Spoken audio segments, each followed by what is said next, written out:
Нэг хоёр. За та бүхэндээ шабатын мэндийг дахин хүргэе. Тэгээд сайхан багтаад өгсөн анхаадаа бас маш баярлалаа. Та бүхэн үргэлжлэх оригоос итгэжтэй анхаагийн хүмүүс магтсан тэр марталыг YouTube суугаас бас үзэж болох юм байлээ гэж. Тэгээд алтан гурвалдаад онгодж байгаа сайхан магтлаа гэж баярлалаа. Бурхан алдаж болтугай. Бүгдээ хамтдаа өнөөдөр Даниэл номын 2-р бүлгийг өнгөрсөн хугацаанд бид 1-р бүлгийг өнгөрсөн жаваад судалсан болвол өнөөдөр 2-р бүлгийг хамтдаа үргэлжлүүлэн судлах болно. Тэгэхээр та бүхэн өнгөрсөн 1-р бүлгээс санаж байгаа юм байна уу? Юу сансан бэ? Хамгийн гол төлхөр нь юу байлаа?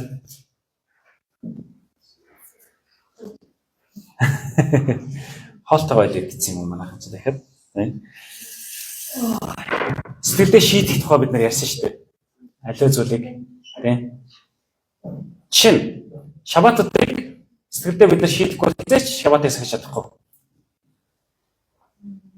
Тэгэхээр сэтгэлдээ аливаа зүйлийг шийднэ гэдэг бол маш чухал юм байна гэдгийг Даниэл бид нарт ойлгуулсан тийм. Тэгээ сая үлцэгч маань ярьлаа хүүхдүүд ер нь муухай зүйлээс болохгүй зүйлээс хол байя гэж шийдээд ер нь сайн зүйлийг хийя гэдэг шийдвэр гаргах юм бол тэр нь амьдралаас чинь урган гардаг юм аа гэдэг талаар бид нар ярьсан шүү дээ. За ингээ 2 дугаар бүлгийг бүгд хамтдаа уншия гэж бодож байна. Энэ их маш алдартай бөгөөд гоё төг байгаа. Чухал төг байгаа. Нилээн урт номлол байгаа учраас гэсэн чинь сэтгэл зүйн дайралт болсон те тав алидын заацд унтъя да гэж бэлтгэлээ хангацчихъя. Тэ. Номнор нь хэлүүлээ сайхан бүжиг ирэх учраас сэрэг байш манайхаа. За 2 дугаар бүлгийг гаргах хамтдаа их сайхан төг байгаа те. Та хүн гаргасан бол би дагаад дагуулад уншия. Та хүн гаргасан уу? Даниэл 2 дугаар бүлэг. Амен. За Небухадназарын хаанчлалын 2 дахь жилд эхний жилдээ мань хүчинд юуг авчихсан шүү дээ. Даниэлийг авчихсан тий. Баярлалаа. За 1-р бүлэг эхлэхдээ Небухадназар хааны 1-р жил гэсэн тий. Эхний жилд боолчлууд авчихсан. Одоо 2 дахь жил болсон. Тэгсэн чинь ерөөсөө 1 жилийн дотор мань хүн зөөдлсөн гэж. Зөөдлжээ. Тэгээ зөөдлсөн улмаас сэтгэлийн хямарч нойрон хулжих болжээ. Та бүхэн хизээ нэгэн цагт нэг зүүдийг ингээд давтан зөөдлөжсөн юм тохиолдол байгаа юу? Айгу ядаргатай санаас гарахгүй тий. Тэр нь ингээд таны сэтгэл санаа ингээд хулжаагаад байдаг тий. Ингээд хямраагаад байдаг. Тийм зөөдлөжсөн тохиолдол байгаа юу? Боломжтой бол хуваалцах юм байна. Та байж байгаарай. Дараа үргэлжлүүлье. Хаан зүүднүүдэд тайлбарлахын тулд илвчид, зурхаачид, мэрэг төлөгчид, халдайчдыг дуудах тушаал өгчээ. Тэд ирж хааны өмнө зогсов. Хаан тэдэнд би нэгэн зүү зүүдлвэ. Тэр зүүднийхээ учрыг ойлгосон гэж сэтгэл минь их шаналж байна. Гэсэн чинь 4-р ишлээс халдайчуд хаанд армай хэлээр. Хаан минь мөнх насл тугай тий. Хаантаа түмбэм наслаг гэж тэгсэн баг тий. Кинон дээрээс бид нэр их үзсэн ба. Та боолуудаа зүүдээ ярил бид тайллыг нь айлтахыг химээв. Хаан халдайчуудад хариулан миний тушаал бат байна. Хэрв та нар надад тэр зүүд болон түүний тайллыг мэдүүлвэл толгоогч нь таснаа гэж аахгүй. Яасан? Мөчөөр чинь тасчин хаях бөгөөд та нарын гэрүүдийг овоолсон хог болгоно гэж хэлсэн баг. Миний зүүдийг тайлж чадахгүй бол сэлэмгээс толгой бүндгэс гэж хэлсэн байгаа байхгүй. Харин та нар зүүд болон түүний тайллыг айлтгаваас надаас бэлгүүдийг хийгээд шагнал ба агуу хүндэтгэлийг хүртэх болно. Тиймээс зүүд ба тайллыг нь надад хэлэхтэн гэв. Бид нар ингээд үлгэр ингээд ор сардын үлгэр уншихтаа тий. За энэ асуудлыг шийдчих юм бол охиноо өгнө. Хаант улсынхаа тийм хагасыг өгнө гэж үлгэрт нэг тэгдэг дээ тий. Яг л тийм болсон байх. Тайлж чадахгүй бол толгоогоо таслуулна гэж. Тэгсэн чинь нөгөө хүмүүс мэрэгч төлөгч нар нь юу гэж хэлсэн бэ гэхээр 7 дугаар ишлээс тэд хоёр дахин хариулан хаанта боолуудаа зүгээр ярих тун тэгвэл бид тайлыг нь айлтахыг хэмээжээ. Хаан та нар миний тушаал бат гэдгийг мэдсэн учраас цаг очихын тулд үн хаялцж байгааг чинь би лавтаа мэдж байна. Хэрв та нар надад зүүдийг мэдүүлэхгүй бол та нарт зориулсан ганцхан зарлиг бий. Учир нь нөхцөл байдал өөрчлөгдөх хүртэл та нар миний өмнө худал ба мэхлийн үгсийг ярихаар хувилдсан байгаа. Тийм учраас надад зүүдийг ярих тун. Тэгвэл та нарыг тайллыг нь айлтгах чадна гэдгийг би мэдэх болно гэж хариулва. Айхтар хэцүү даалгавар өгсөн байгаас тийм. Халдайчууд хаанд хариулан үүнийг хаанд хэлж чадах хүн газар дэлхий дээр нэг ч үгүй. Бүр нэг ч үгүй гэдгийг бүр ингээд та бүхэн толгойд тогтоог авчаарай. Таны зүүдийг чинь ёстой нэг бүр их тийм мэдэх нэг ч хүн байхгүй юм дэлхий дээр. Тэгээд өөр цаашаа юу гэж хэлж байгаа гэхээр мөн ямар ч агуу хүчтэй хаан эсвэл удирдагч иймэрхүү зүйлсийг ямар ч илвчин зурхаач халдаа шиднээс хизээч асууж байгаагүй гэж хэлж байгаа. Түүгээр ч үл барахгүй. Хааны асуусан зүйл хэцүү бөгөөд амархан гэсэн байна уу? Айгүй хэцүү учраас үүнийг мах бодтой хүмүүсийн дунд үл оршигч бурхтаас өөр хийж хаанд айлтгах чадахгүй гэж хэлсэн байна. Үүнээс болж хаан игдүүцэж маш их уурлаж хилэгнэн Вавилоны бүх мэрэгдийг цаазлахыг тушааваа гэж байна. Устдахыг тушаа гэж. 10 дугаар эшлээс мөнөх мэрэгдийг хөнөөх тухай зарлагч гарчээ. Даниэл болон түүний нөхдийг хөнөөх гэж хайв. Яасан бэ?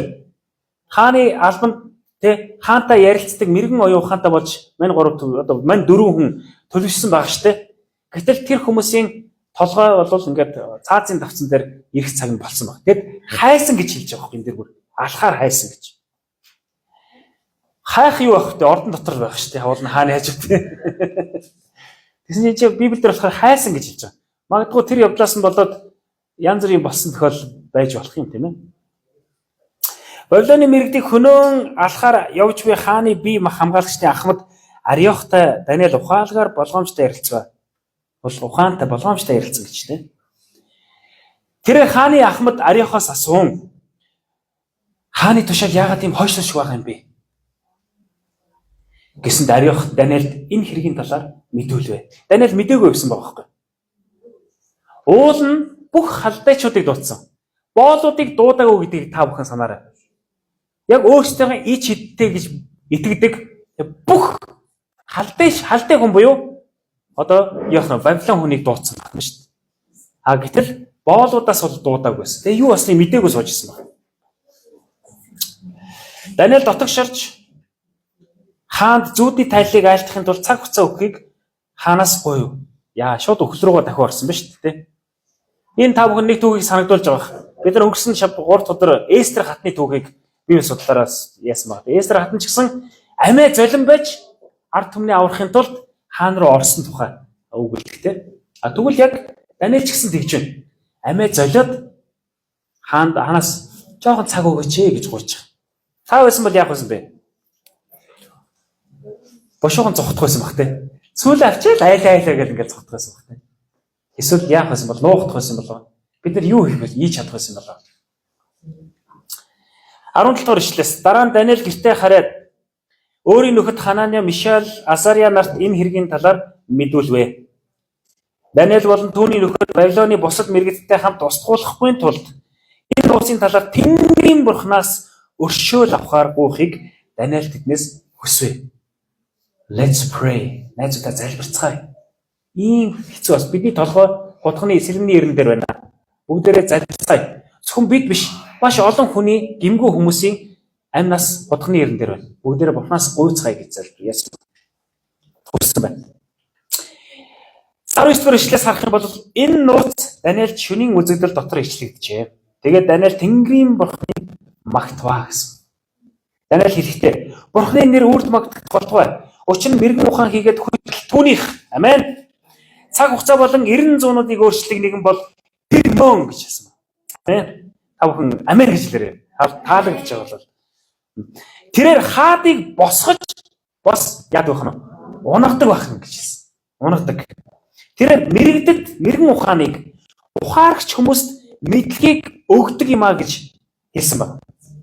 Тэрл гэдэг нь ил гэдэг үг одоо доктор гэдэг бол дагуур гэдэг бол манайхан шиг гэдэг үлээ. Дагуур тий.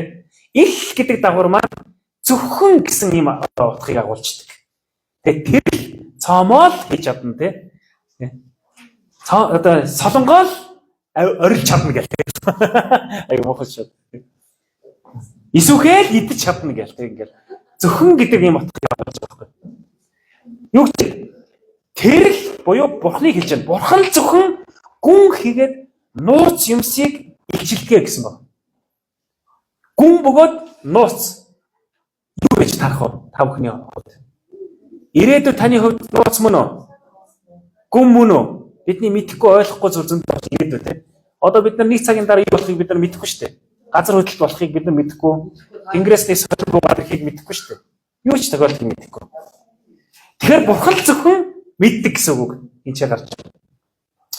Тэр харанхуй дотор юу байдгийг мэддэг бөгөөд гэрэл түүнтэй хамт оршдгоо. Миний эцэг хүүхдийн бурхан би танд талархал магтаалыг өргөе. Өчигдөр та надад мэрэгэн ухаан болов хүч чадлыг өгсөн билээ. Одоо ч гэсэн бидний танаас гуйсан зүйлийг та надад мэдүүлсэн юм а гэж хэлсэн. Бурхан гуйдаг хүнд яадаг байх нь? Өөрийн нууцаа мэдүүлдэг гэж хэлсэн. Та хааны шаардсан зүйлийг бидэнд мэдүүлсэн билээ гэв. Тийм учраас Вавилоны мэрэгдийг устгахаар хаанаар томилогдсон ариох дээр дайралтчод Вавилоны мэрэгдийг бүү устгах тун намайг хааны өмнө аваач. Тэгвэл би зүүднийхэн тайлыг хаанд айлтгая гэвэ гэсэн. Айхтар зоригтой байгааз. Бас айхтар гоё юм байгааз. Эндээс бид нар бас нэг зүйлийг анзаарч байна. Нууцыг нь бурхан мэдүүлж өгөнгөт танаас шууд хаан руу гүйчээгөө хамгийн түрүүнд хин дээр очсон байна. Ариахтар шашсан нь бурхан дээр очсон байгаа байхгүй. Бурханд бүх зүйлээр таларгалыг өргөсөн. Магтаалыг өргөсөн. Бид нар заримдаа ингээд альва нэг зүйлийг ингээд мундаг хийчихээ. Яа, өөрөөр бардамнаад бахархах тохиолдол байдаг те. Хүү бист чадчих штеп. Мундаг ба штеп. Даниэл ууланд их боломж байсан. Тэ шууд хаан дээр очил. За би танд нөгөө гэж хэлэх хэлчих боломж байсан байна. Тэгээгөө хамгийн түрүүнд бурхны өмнө очиод бурхан минь та нууцуудыг хэлчилж, та намайг өргөмжлөх нэгнээ өргөмжилж, буулгах нэгнээ буулгадаг нэг нь та юм байна гэдгийг хамгийн түрүүнд төлөвлөж ирсэн байна. Өргөжлөлөд уншия. Тэгэхэд Ариах Даниэлийг хааны өмнө хурдан дагуулж чод энэ Ариах гэж их сайн хүн байгаа тийм бас айлгажээ, хүлээлгэжээ. Дараа нь ингээд бүр Даниэлийг за чи байж гэж бүр өтөр төрн дагуулж авчихсан гэж хэлж байгаа юм. Хаанд ийхүү хэлв. Юудагаас ирсэн олончдын дотроос хаанд зүүднийхэн тайллыг хэлж чадах хүнийг би оллоо. Эндээс бид нар түрүүний юг баталж болж байна. Халдачуудыг л зөвхөн дуудсан байгаа байхгүй. Түүнээс л боолуудыг буюу юудэчүүдийг харь үндэстнүүдээс ерөөсө дуудаг. Энэчнээс бардамлыг бид нар бас харж байна тийм. Наад чи юугаа мэдтий. Бидний бурхан тийм болол хүчрэх гэж бардамнаж байсан. Ийм цаг. Тэгсэн чинь нэг чинь чадах хүнийг би оллоо гэж хэлсэн чинь 26 дугаар ишлэлээс Бэлтшазар гэмэх нэртэй Даниэлд хаандан хаан миний зүүдэлсэн зүүд болон түүний тайллыг чи надад мэдүүлж чадах уу гэжээ. Даниэл хааны өмнө хариулан та хүн надтай байна уу? Яг ингээд Библийг хараа явж байгаа юм те. Баярлалаа. За юу гэж вэ? Даниэл хааны өмнө юу тайлж чадах уу гэж асуусан чинь Даниэл хааны өмнө хариулан хааны асуусан нууцыг мэрэгд зурхаачд илвчд төлөгч нарын аль нь ч хаанд мэдүүлж чадахгүй. Угаасаа хүн чадахгүй уучлаарай гинэ даргаа гэж хаант минь чадахгүй. Харин нууцуудыг илчилдэг бурхан тэнгэрт байдаг бөгөөд хожмын өдрүүдэд юу тохиолдохыг тэрээр Небухаднезар хаанд мэдүүлжээ гэсэн байна. Гайхамшигтай биш гэж юу? Таны зүүд буюу таныг орондоо байхад оюун санаанд чинь үзэгдсэн үзэгдэл ийм болоо гэдэг. Одоо зүүдийг ярьж өгч чинь. Хаан бас мартчихад байсан байгаа байхгүй. Зүүдээ. Би нэг та нар ингээ зүүдэлчгээр нэг бүр түр нэг сандаг штэ. За нэг тиймэрхүү юм зүүдэлсэндээ гэл нэг те. Уул нь бол яг үүрээр бол санаад байхгүй. Би яг тийм зүүдэлсэн. Нэг сэрэнгүүтэл зүүд чинь ингээл замхаал алга болчихдаг те. Тэгэхээр зүүд чинь таны ингээд аюух зовоодаг. За би яг нэг зүүдэлсэнтэй аюух сонин зүүдэлсэнтэй гэл. Небухаднезар хааны зүүд болохоор хэдэн өдрийн турш давтагдсан учраас ингээ зовоогдсон байхгүй. Тэгсэн чинь таны зүйдлэн зүч ийм байхгүй юу? Тэгээ одоо тайлбарлаж өгөх чинь. Хаамын та орондоо байх үед таны бодлууд ирээдүйд болох зүйлс рүү хандсан бөгөөд нууцуудыг илчилдэг нэг нь танд юу болохыг мэдүүлсэн байна. Гэвч надад энэ нууцыг мэдүүлсэн нь миний дотор буй ухаан, мэрэгэн ухаан өөр амьд хүнийхээс илүү болохоор биш. Тэ? Учраас биш. Би нэг мундаг мэрэгэн лаг IQ-с 200-200-таа биш те. Юу гэж юм? Харин энэ тайллыг хаанд мэдүүлж таны оюун бодолд чинь буй бодлуудыг ойлгуулахын тулд юм аа. Хаан минь таныг харж байтал одоо ингэ зүүдийг ярих гэж байна. Таныг ингэ харж исэн чинь зүүдэндээ харж исэн чинь асар том баримл үзэгдэжээ гэж тэ. Асар том баримл үзэгдэжээ. Ер бусын сүрлэг агуу том тэр баримл нь таны өмнө байсан бөгөөд таны дүрс нь түүний дүрс нь аимшигтай байлаа. Энэхүү баримлын толгойн шижээр алтаар цээж ба хоёр гар нь мөнгөөр хевли ба гуйн хүрлээр шилбэр төмрөөр тавхан төмөр болоод шаврын холимгоор хийгдсэн бөлгөө. Таныг харсаар байхад нэгсэндээ металлаас бүрдсэн юм баримл байх юм тийм үү? Шаврын холимгоор хийгдсэн бөлгөө. Таныг харсаар байхад хүний гар хөрөлгүүгээр нэгэн чулуу завчигдан тэр баримлын төмөр шаврын холимгоос бүтсэн тавхан очоод цохиж хэсэг болгон тэр хөшөө маань яасан бутран унсан байна гэж. Тэгээд төмөр шавар хүрэл мөнгө алтан бүгд нэгэн зэрэг бутран 100 тэрэмцэн тарианы хэвэг мэт болжээ. Салхи түүнийг хийсгэж ор мөргүй алга болвоо. Харин тэр баримлыг бут зогсон чулуу нь асар том уул болоод бүх дэлхийг дүүргэжээ. Зүуд нь юм байсан бөлгөө. Зүудийг хэлжлээ шүү дээ. Таны зүуд чи ийм байсан байхгүй юу? Гэсэн чинь хаан бүр ингээд нүдэн ингээд орой дээр гарц тээ. Ингээ ам нь ингээ ангаалттай тэр чигээрээ сонсож байгаа байхгүй. Тэгсэн чи одоо би таны над зүудний чинь учир шалтгааныг нь би тайлбарч өгье хэлж байгаа. Хаан минь ээ, та бол хаадын хаан. Тэнгэрийн бурхан танд хаанчлал, эрх мэдэл, хүч чадал ба алдрыг өгсөн билээ. Альва нутагт дутаглах хүний хөвгүүд тэрийн анаатан болон огторгон шуудыг тэрээр таны гарт өгч захиулсан бөлгөө. Та бол тэрхүү алтан толгой нь мөн гэсэн. Толгой нь яасан бэ? Хөшөөний алтан толгой нь хин гинэ? Тэгээ Вавилоны хаан Небухаднецар мөн гэж хэлсэн байгаа. Танаас хойш таныхаас буурай нэгэн хаанчлал бий болох бөгөөд дараа нь 3 дахь хүрлэн хаанчлал гарч ирэн бүх дэлхийг захирнаа. Дараа нь төмөр бит хүчтэй 4 дахь хаанчлал гарч ирнэ. Төмөр нь хамаг юмыг эвдэж нураадын адил тэр хаанчлал бүх хаанчлалыг хэсэг болгон бутлах болно. Таны үзснээр төмөр ба шаврын холцноос бүтсэн тавхаа болон хөлийн хуруунууд бол хуваагдсан хаанчлал байх болно. Гэхдээ таны үзснээр төмөр нь жирийн шавартай холилдсантай адил тэр хаанчлал төмөрийн хүчтэй байх юм аа. Хөлийн хуруунуудын нэг хэсэг нь төмөр, нөгөө хэсэг нь шавар байсны адил тэр хаанчлалын зарим хэсэг нь хүчтэй байх батал нөгөө хэсэг нь хэврэг байх болно. Та төмөрийг жирийн шавартай холилдсныг үзсэн мэт тэдгээр нь хүний үрээр хоорондоо холилдох болно. Харин төмөр нь шавартай холилдгүй адил тэдгээр нь хоорондоо наалтахгүй юм аа. Тэдгээр хаадын үед хизээч устсгүй нэгэн хаанчлалыг Тэнгэрийн бурхан байгуулах бөгөөд тэр хаанчлалын эрх мэдэл нь бусад ард түмний гарт орохгүй. Тэр нь тэдгээр бүх хаанчлалыг бутлан сөнөөх боловч өөрөө мөнхөд яам гэж байна. Байх юм аа гэсэн. Хүний гар хөрөлгүүгээр уулнаас нэгэн чулуу завчигдан төмөр хүрэл шавар мөнгө алт.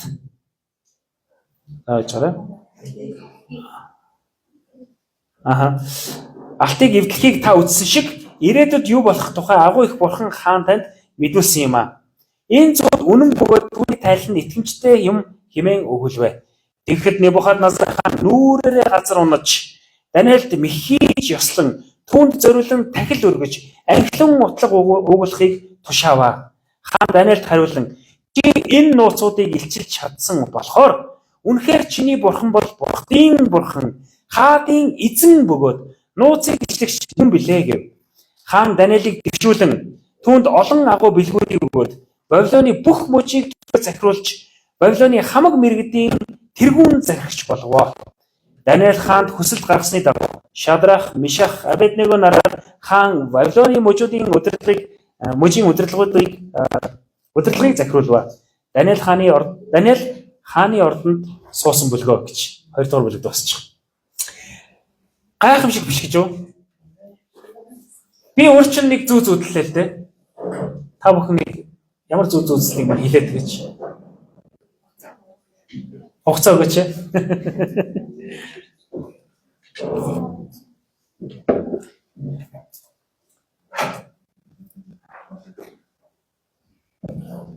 Даниэл болон түүний найз нар тийм ээ энэ нууцыг мэдхийн төлөө Тэнгэрийн бурхнаас гуй залбирсан баг.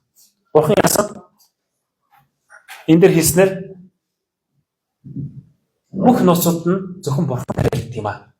Бүх нууц буюу бүх ирээдүйд болох зүйлс нь бурханд хариалагддаг бөгөөд бурхан хүссэн хүнд нь тэр нууцыг илчилж өгдөг гэдэг. Энэ одоо зүйлийг хэлж байна. Хааны нөө жинхэнэ мэрэг төлөгч нар нь бол тайлж чадаагүй тийм. Та ядаж зүйд ярьчих юм бол бид нар тайллыг ингээд тайлчмаар байна. Хилээд өгчмөр байна. Тэгээд чинь та нар зүйдэд тайл ярих юм бол би өөр чинь ингээд явж байсан чинь ингээд могоо татгуулж ингэж зүтлэх юм. Энэ яг ямар очтой юм болоо гэл. Монголчууд нэг асуудаг те.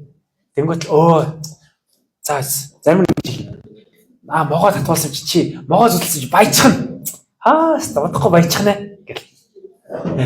Тэгээ зарим нь болохоор ихнэр чинь жирэмсэн болох юм шүү дээ. Удахгүй тий. Гэр ингээл тайл. Янз янзаар тайлдаг тий. Яг энэ шиг халтайчуд хэлэхдээ бол хаант минь та зүйдээ ярьчих юм бол бид нар аюугаа тайлбарчна. Гэл. За тэгвэл би зүйдээ ярив. Би нэг юм алтан толгойтой мөнгө зэжтэй хөрөл бөкстэй тий. Тэгээд нэг юм төмөр хөлтэй төмөр шавхын холимог юм давхаатай нэг юм сонин хөшөө зүүдлээ. Тэгсэн чинь тэр нэг чулуу хурж ирээд тас гэж бутлаад амгачих юм. Энгүүт халтайчуд хоорондоо ярина шүү дээ. За наач баахан металл зүтлээ шүү дээ. Алт мөнгө. Ер нь байгалийн эрдэнэт зөндөө байх шиг байна. Хаад минь та удахгүй нэг уурхаа нээхэндээ. Уурхаа нь бол чулуу болох юм байна. Тэ? Аста хаг баяжчих нэ. Янз янзаар тайлбарч болохоор байсан баг тий. Яг л аргатай шүү дээ. Тэгмэд хаата өөрөө санахгүй байсан учраас аз болж зүүдээ сайн санахгүй байсан учраас та нар зүүдийг тайлтай цуг хэл гэж хэлсэн. Гэтэл нэг ч хүн ааштай хэцүү байна. Тэгвэл алан шүү. Тэгээ хаан тэгсэн тий. Тэгвэл алан шүү гэд. Тэгсэн чинь хаан минь та биднийг одоо алуулчих ал. Яг л мах цустай хүн нэг ч хүн энэ дэлхий дээр таны зүүдийг хэлж өгч бас тайлж чадахгүй байна. Ууштай нар ингээд алуулъя гэсэн баг. Та байсан бол сая нараа гэсэн.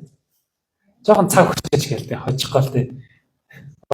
За яг чамд 7 хоног үгүй нараа тий. Тэгээд Даниэлийг бас хайж гисэн. Гинтл бүү цэрэг цагдаа болоод гэж байна. Айхс Даниэл. Юу болов вэ гэдгсэн чинь бүх мэрэгдээ та нарыг ч гэсэн хасцах гэж байна. Гэсэн чинь Даниэл хаан дээр очиод гуйсан баг. Хаан минь.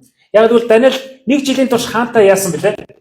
Янз бүрийн улс төр, шашин, философи, хүн ухаан олон зүйлийг 1 жилийн турш хамтдаа ярьсан учраас баг зэргийн найз болсон байж болох уу? Тэгээд Даниэл хаан дээр хэлсэн баг тийм. Хаан минь та бид жоохон хугацаа өгч. Тэгвэл бид нар таны зүүдийг тайлж өгч чадна гэсэн. Тэгээд өгсөн хугацааг нь өгсөн. Даниэл эргэж ирээд найзуудтайгаа хамт яасан. За хамтдаа залбирцгаая найзуудаа. Ийм асуудал боллоо. Би цаг авлаа. Тэгээ Тэнгэрийн бурхан биднэрт энэ нууцыг тайлж өгч чаднаа. Нэгдүгээр бүлэг төгсөхдөө Даниэл нууц зүүдийг тайлах ийм чадвартай гэж одоо хэлсэн байдаг тийм. Тэгээ бүгдээрээ залбирсан. Ямар нэгэн хэцүү зүйл болох үед, ямар нэгэн асуудал гарах үед, ямар нэгэн том ивентийн үед өмнө бид нар хамтдаа залбирдаг тийм найзууд байдаг. Таны амьдрал чинь ямар нэг хэцүү зүйл зовлон тохиолдлоо, асуудал гарлаа. Таны төлөө залбирдаг тийм найз нөхөд байна уу? Хамтдаа өвдөлтөнд чин сэтгэлээсээ сууж ярилцаж Бурханаас нэгэн оюуханыг гуйдаг тийм найзууд хамт олон танд байна уу? Гэрийн асуулт биднээс асууж байна. Даниэл болон түүний 3 найз бүгдээрээ өвдөлтөнд залбирсан. Тэ? Тэр асуудлыг маргааш биднэрт айгүй том ивент болох гэж байна. Энэ бол бид нар маш том ийм сүнслэг тулаанд ивент хийж байгаа боловч цааталт нь сайн муугийн асар том тэмцэл явагдах гэж байна хэвчээ. Бид нар энэ асуудлын төлөө хэдэн та ивентийн төлөө залбирсан бэ? Хэдэн удаа та ивентийн төлөө залбирсан бэ? Хэдэн удаа дараа 7 хоногт болох байгаа баярт мэдээний төлөө та залбирсан бэ? Бид нар хүний хүчээр бол бүр нэгч мах цустай хүн энэ сайн одоо муугийн тэмцэлд ялч чадахгүй гэж хэлсэн. Зөвхөн Бурхны хүч чадлаар, зөвхөн тэнгэрт оршигч, нууцуудыг тайлагч Бурхан амьд учраас биднэрт маргаашийн ивентийг бол зөв татах болно. Өнгөрсөн 7 хоногт эгт 7 хоногт баярын мэдээнд олон хүмүүсийг сатаны хүлгээс чөлөөлөх болно. Харин ямар хүмүүс тийм нөхцөл байдал хүрэх вэ гэвэл хамтдаа залбирдаг хүмүүс. Бүгдээ хамтдаа залбирцгаа явах түсэ. Энэ биенийхээ төлөө залбирцгаая. Биенийхээ төлөө залбирая, сүм суглааныхаа төлөө залбирая, ирээгүй байгаа хүмүүсийн төлөө залбирая, өвчтөй байгаа хүмүүсийн төлөө залбирая, алдагдсан хүмүүсийн төлөө залбирая, хоосон сандалуудын төлөө залбирая. Бид нар залбирдаггүйгээс болоод Бурханаас мэрэгэн оюуханыг авч чаддгүй. Бурханаас хариултаа авч чаддгүй. Бид нар ганцаараа залбирдаг учраас монголчууд хэлдэг шүү дээ. Ганц мод гал болохгүй гэж. Тэгэхээр гал болохын тулд яах вэ? Итгэлийн гал дүрлцэн асахын тулд бүгдээрээ хамтдаа залбирх юм шүү дээ. Хамтдаа. Амен. Эстер хатан ч гэсэн тэр асуудлын өмнө орохдоо бүх ард түмнэрээ мацаг барин залбирсан байдаг тийм. Мацаг барин. Бүгдээ ч гэсэн ийм том ажлын өмнө хамтдаа залбирцгаа яах гэсэн. Миний зөвлөсөн зүйл бол түүний тайллыг чи надад мэдүүлж чадах уу гэж Небухаднецар хаан асуусан баг тийм.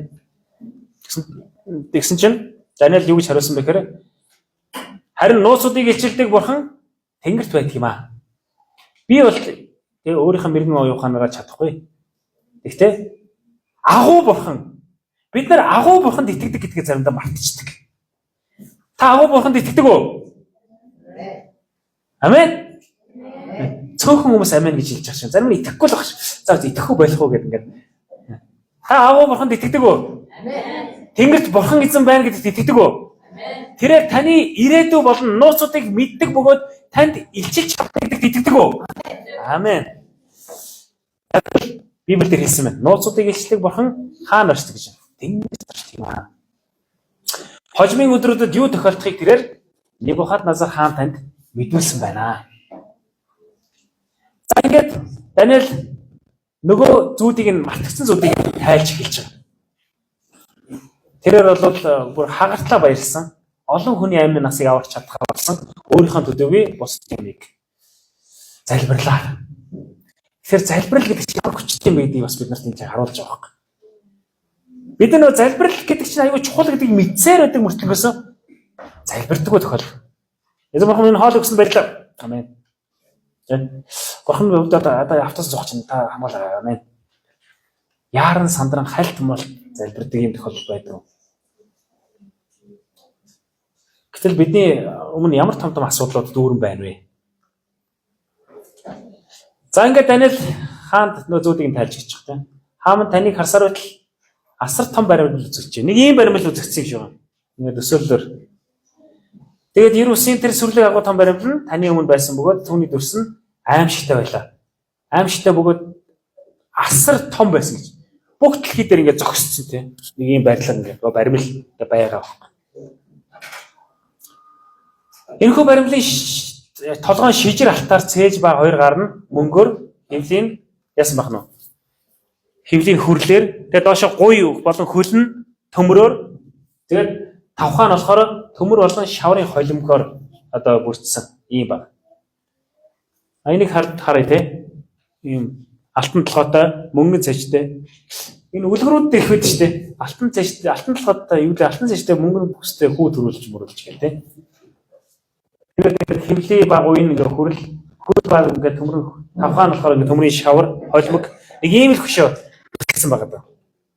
За тэгсэн чинь яг энэ хөшөө ингээ зогсчихсон чинь гинт хинийч гараар хүрээгүй нэг чулуу хаанаас ч юм нисч ирээд нөө чулууны хөшөөний чинь хөл рүү тас гэж зогсчихсон тийм. Тэгсэн чинь заавчлаа. Бандусгийн хөөрхөн зогсчихлаа манайхан. Таны харсаар байгаа хүний гар хөрөлгөөр нэг чулуу авч идэж. Тэр баримтын төмөр шаврын холимоос буцсан даваа руу зогсон баг. бодлоо. Хаамын тавал хаадын хаан. Одоо тайллыг нэрж байна. Тавал хаадын хаан байнамаа. Бурхан танд бол энэ Вавилон гэх айхтар том тухайн үеийнхэн Вавилоны соёл иргэншил бол бидний бүр ингээд түүх гон цохол төр үздэг шүү дээ. Вавилоны соёл иргэншил бол асар том юм соёл иргэншил байсан. Та бол энэхүү хөшөөнийх нь алтан толгой ёстой дэлхийн алтан үе нь та мөн түүхийн алтан үе юм уу юм аа гэж хэлсэн баг. Тэгэхээр Вавилон улс бол ерөнхийдөө нэг юм одоо алтан зоос гэдгийг бол хэрэглээнд их оруулсан юм болсон. Тэгэхээр зоосууд нь юм аслан толгойтой тийм бид нар дараагийн зөвлөлийн үзэгчсэн зоосон дээр юм аслан толгойтой юм алтан зооснуудыг гүйлгээнд оруулдаг. Тэгэд хотуудынх нь энэ одоо өнгө төрх нь ерөөсөө тэр чигээрээ шилэр алтаар ингээд хучсан тий. Яг тэр их одоо эд баялагийг бол хамж ирсэн учраас дайснуудаа бол нэгсэндээ ойрох дорнтыг бол тэр чигээр нь бол эзэлсэн тий. Ойрох дорнт өдөө гээд Аз тий бүгд одоо Азуудыг бол эзэлсэн ийм том газруудыг эзэлсэн байсан. За тэгээд танаас хойш бол нэг хаанчлал гарч ирнэ. Танаас арай жоохон буурай хаанчлал гарч ирнэ. Тэр нь бол одоо мөнгөөр одоо төрсөн. А энийг бол түүхэнд бол Меде Персиа. Мань хүн бол нэр орнуудынх нь улсуудынх нь нэрийг дурдаагүй ч гэсэн одоо түүхчид, теологчид бол тайлбарлахдаа энэ бол Меде Перс гэдэг ус байжээ гэж. Мөнгө зайштай. Арай жоохон асуултаараа. А тэгээд дараа 3 дахь хүрлэн хаанчлал гарч ирнэ. Бүх дэлхий захирнаа. Энэ бол эртний Грек улс байсан гэж түүхчд үзэж байгаа тийм. Грек улс гарч ирнэ. Түүхийн номын сан 17 дугаар ном 12 дугаар бүлэг дээр ингэж хэлсэн байна. Би итгэж байна. Нэгэн үзтэн хот эсвэл хүмүүс тэр үед орчин тогтож байсан ч түүний нэр хүрээгүй газар байгаагүй. Түүний төрөлт болон үйлдэлээр ямар нэгэн бурханлаг гар өдөртөн хамгаалж байсан мэт надад санагддаг. Энэ хаад одоо улсууд ингэ солигдож байгаагийн цаана нэг юм хүчрэг мотор өдөртэй тань гэдэг мэдэрсэн гэж одоо түүхчд ингэж тэмдэглэж үлдээсэн байгаа юм л да. Даниэл 2:40 дээр дараа нь төмөр мэт хүчтэй 4 дахь хаанчлал гарч ирнэ гэж хэлсэн тийм. Тэгээ тэр нь болохоор маш төмөр одоо бүх юмыг л эвддэг шүү дээ тийм. Бүр тэр байтугай алтыг хүртэл төмрөөр зөхөхөд алт бол ингээд хажууд нь ёо болж байгаа байхгүй тийм. Алт мөнгө хоёр бол зөөлгөн шүү дээ. Төмөр бол нэгтрал сайтай. Хүрлж гисэн. Энэ улс бол Ром улс юм а гэдгийг бол түүхчд хэлдэг. Теологчд. Ром бол дараагийн хүчрхэг ингээд бүр тийм дундад Аз болон яасан бахна газар дундын тэнгисийг бүгдийг эзлээд хойд Ром өмнөд хэсгээр бол ингээ Египтийг хүртэл ингээд эзэлсэн том газар нутгийг одоо хамарсан байдаг. Ромын эзэнт гүрний буурал ба уналтын түүх гэдэг ном байгаа. Тэрэн дээр бол улс онцнууд болон тэдний хаадыг төлөөлж болох алт мөнгө гуйлан дүрсийг Ромын төмөр хаант засаглал амжилттай эвдсэн юм а гэж. Тэгэхээр улс болгон өөрсдөө нэг юм металлаар төлөөлдөг байсан юм байна л да. Одоо жишээ нь сая хэлсэн шүү дээ. Вавилон бол алтаар гэсэн тийм. Тэгвэл Меде Перс бол мөнгөн зоосыг их гүйлгээнд хэрэглэдэг байсан байна. Мөнгөн зоосыг. Тэгээд бүх юм мөнгөөр. Юу болохоор Грек болохоор хүрэл гэж хэлсэн тийм. Хүрэл нь болохоор ийм грекчүүд хүрэл бамбай, хүрэл ийм дуулгуудыг бол их зэвсэглэлт хэрэглэдэг юм байсан байна. Тэгэхээр дандаа л улс гүрнүүд нь ийм металлуудаар өөрсдөө төлөөлж байсан гэж харж болж байгаа тийм. Тэгвэл Ромын эзэнт гүрэн бол ерөөсө төмөр. Та нар кинон дээрээс үзсэн бол ийм том төмөр бомбаатай тийм. Ингээл газар 50 гол ялж баг ингээ хамгаалт болчтой тийм. Ийм тэгэл нөр жад матаас төмөс хэлмээр болоо хэвээр бодоо олгож байгаа. Ийм түүгүүдийг бас түүгээс бид нар харж болно. За мэдээж хүчрхэг улсууд Лук бол 2:21 дээр бол тэр өдрөд газар бүрд хүн амын тооллого явуулах тухай Цэзар Аугустын зарлага гарчээ. Яг энэ үед бидний аврагч эзэн Есүс Христ. Ромын эзэнт гүрний үед яасан бах нь? Есүс Христ ингээд мэдлсэн байх нэ гэж. За 2:41 дээр таны үснээр төмөр ба шаврын холсоос бүрдсэн тавхай болон хөлийн хуруунууд бол багцсан хаанчлал байх болно. Гэхдээ таны үснээр төмөр нь жирийн шавартай холсонтой адил тэр хаанчлал төмөрийн хүчтэй байх юм а. За нэг ийм хаанчлал нөгөө Вавилоноос эхэлсэн том хаанчлал жижигсээр байгаа сүлдээ Европын хуваагдмал 10 улс болж хуваагдсан байна. Та бүхний харж байгаа нь зарим нь Англо-Саксонс гэдэг нь харагдаж байна уу? одоогийн Англи улс шүү дээ. Англи байна, Франц байна, Герман байна гэдэг. Ингээ харах юм бол одоо чи байхгүй бас энэ Севи гэдэг улс, Визиготс гэх нэг сонин улс. Бургундианс гэж энэ германчууд л баг шүү дээ. Алманы, Ломбардс одоо ийм босод Европ байхгүй шүү дээ. Ийм 10 хаанчлал болон зандарсан байна. Гэхдээ зарим нь хүчрэг, зарим нь хүчгүй ийм хаанчлал. Тэгээ хүчгүй нь болохоор устж үгүй болно гэсэн. Одоо ингэ Ломбард гэдэг улс байхгүй шүү дээ. Ломбард гэдэг одоо Ломбард л шүү дээ. Монгол дээ. Банк санхүүгийн байгууллага гэх юм уу. Тэгээд зарим нь болохоор хүчрэгдсэн. Одоо Англи жишээ нь хүчрэгдсэн байна. Франц, Герман гэсэн улс бол хүчрэгдсэн байна. Гэтэл зарим нь болохоор Итали хүртэл одоо бүр ингээд аюул сул дараа саяхан л гэхэд 15 онд баг дампуурлаа зарласан шүү дээ. За, иймэрхүү болжээ гэж. Та төмрийг жирийн шавартай холилдсныг үзсэн мэт тэдгээр нь хүний үрээр хоорондоо холилдох болно. Харин төмөр нь шавартай холилдог нь адил тэдгээр нь ч хоорондоо наалтахгүй маа гэсэн. За энэ Европыг бол дахиж нэгтгэнэ гэсэн Библийн эсрэг үзэлтэй тийм одоо удирдагчнэр их гарч ирсэн баг. Тэ? Ер нь яхаар энэ Библийн үгэнд итгэх ёстой юм. Европыг нэгтгэх дахиад хүчрэх нэгдсэн Европ болгоно гэдэг. Одоо Чарман гэж одоо хаан байна. 5 дугаар Чарльз гэж одоо хаан байна. 16 дугаар Луис гэж одоо Францын хаан байна. Наполеон Бонапарт гэж одоо хаан хамгийн сайн таних бах те. Гэвчлэн хаад бол яасан бэ? Библиэр бичигдсэн эдгээр зүйлс маань худлаа гэдгийг батлахын тулд Европыг нэгтгэхийг хүссэн. Харамсалтай Европ нэгдсэн үү одоо? Одоо Европын холбоо гэж байдаг боловч хоорондоо бас л алдсаар л. Watchman гэдэг одоо хүн ингэж хэлсэн байна. Би Европын систем, Европын хууль тогтоомж дав заалдах шүүх байгуулахыг хүссэн. Бүх Европ даяар зөвхөн нэг л ард түмэн байх байсан. Европ удалгүй нэг үндэстэн болох байсан юм аа гэж тэмдэглэн үлдээсэн байна. Харамсалтай нь энэ хүний хүсэл мөрөөдөл байхгүй талаар болсон гэж. Тийм ээ? Томас Арнольд Оксфордын теологч хүн ингэж хэлсэн байгаа юм байна. Энэхүү асрыг хүчний гол дайсан нь юу байсан бэ? Үүнийг хэн шалгаж эсэргүүцэж буулгасан бэ? Хинч биш, юугаарч биш, харин Бурхны шууд бөгөөд илэрхий хөндлөнгийн оролцоо байсан юм а гэж тайлбарсан байна. Энэ хаадын босож ундаг, хаанчлуудын босож ундаг энэ зүйл нь бол зүгээр нэг юм саандууд зүйл биш. Үргэлж арталт нь Бурхан өдөртөн чиглүүлж унгаж бососоор байсан юм а гэдгийг мань хүн тайлбарлаж хэлсэн байна. Европыг Наполеоны ноёрхлоос чөлөөсөн нь Оросч, Германч биш, Англич биш, харин Бурхны мотор байсан юм а гэж хэлж байгаа. Тэгээд Даниэл хэлсэн цаг хугацаа болон 90 100-уудыг өөрчлөлт нэгэн бол тэр юм уу юм а. Тэрээр хаадыг босгож унагадаг юм а гэдгийг бол маш тодорхой хэлсэн байна. Өөрөөр Монголын одоо ерөнхийлөгчийг засгийн газрыг босгож унагадаг нь ч гэсэн бидний Бурхан эзэн юм а гэж. Хэрвээ Бурхан хүсэх юм бол засгийг шунгаана, засгийг босгоно гэсэн. Даниэл 20:21 дээр сайн ятсан. За хамгийн сүүлд 19 дугаар 20 дугаар зуунд дэлхийн 2 дугаар дайнд басан тийм. Адольф Гитлер гэдэг хүн бол дахиад нөгөө өмнөх хаадын хийж чадаагүй зүйлийг би хийнэ гэж шийдсэн.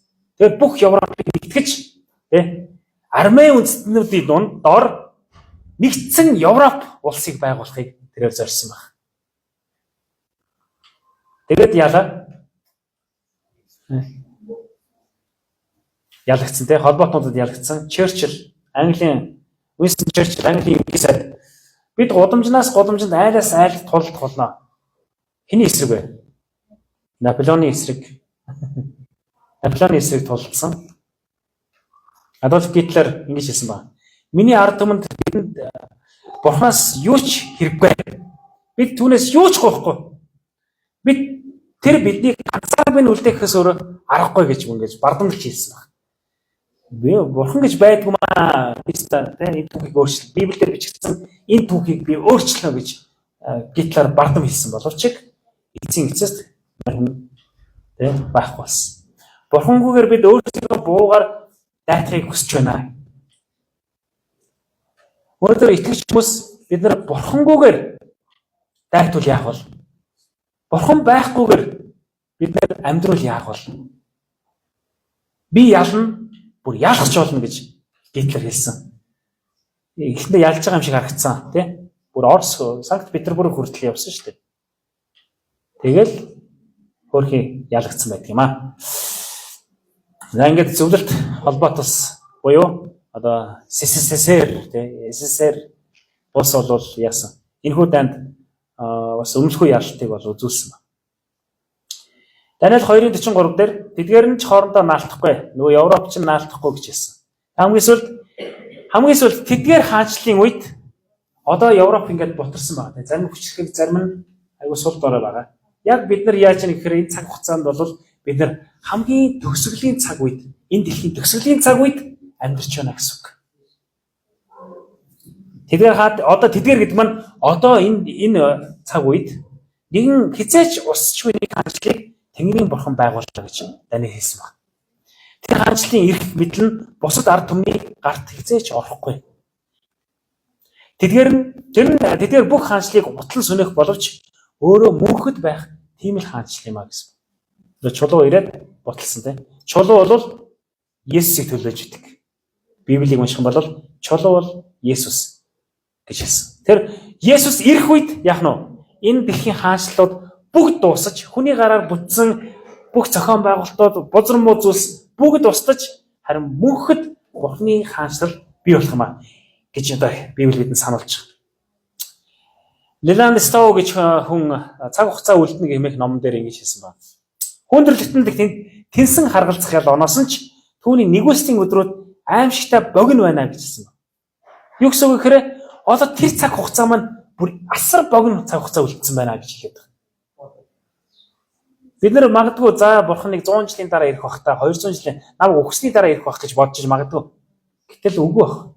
Бүр өнөөдөр ч яг одоо ч ирж магадгүй. Тэгэх юм бол энэ дэлхийн бүх бузар булаа зүйлс яах нь дууснаа гэж хэлсэн байна. Томас Эмүрэ гэж хүн төрлөختний хувьд энэ зууныг хаалтын цаг болгох нь Бурхны ойлгомжгүй бөгөөд үл ойлгох хүсэл байж магадгүй гэдгийг бид бүгд мэднэ гэсэн. Хаалтын цаг. За ингээд хүний цаг дуусч байна. Есүс Христ удахгүй ирэх гэж байна ах дүүсээ. Харин та бэлэн үү? Амен. За Библийн зөвхөн худлааштай гэж хэлжсэн тэр хаад шиг, тэр Гитлер шиг, Наполеон шиг бид нар бас түүнийг үгүйсэх үү?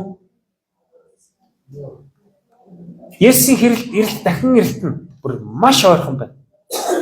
Дэлхийн цаг нөхцөл байдал, цаг уур, бүх юм мэдрэгдэж байна. Хүмүүсийн зан характер хүртэл өөрчлөгдөж байна. Тэгэхээр бид нар хөлийн 5 тэр хэсэгт амьдарч байна. Бид нар өөрсдөө дотроо утсаар л эргэлцээр л байх уу? Сургаалт төгс номын 4:18 дээр харин шудраг зөв хүмүүсийн жим болвоос үүрийн гэгээмит агаад тэр нь өдрийг авчрах хүртэл улам тод гэрэлцээр байх болно гэсэн. Энэ харанхуй ертөнцийн бид нар итгэж хүмүүсийн хувьд үүрийн гэгээмит бидний мэрэгэн ухаан гэрэлцээр байх болно гэж. Тэгээд өдөр ирнэ гэдэг маань Есүсийг дахин ирэх үед үе хүртэл бидний гэрэл улам илүү тод томрон гялалзаж бусад хүмүүсийн мэдхгүй байгаа тэр хүмүүстээр бид нар тэр гэрлээ тусгаж Христийн дахин ирэлтэд хүмүүсийг бэлдэх ийм нягууртай юм а гэж хэлээд байна.